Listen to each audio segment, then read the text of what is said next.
شاید دیگر را مشاهده کردیم که امام علی نورعلی بعد جراحت جدیش از بازی‌های المپیک کار را شروع کرد و آهسته آهسته روند مشق‌ها را متمرکز خواهد کرد.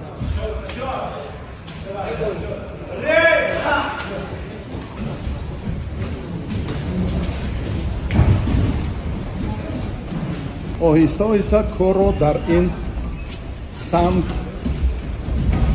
پرقوت‌تر خواهد کرد.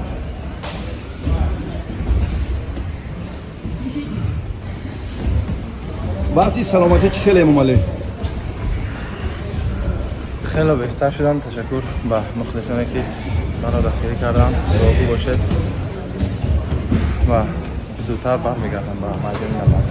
دست خوب است، آهسته آهسته بهتر. خیلی خوب شده.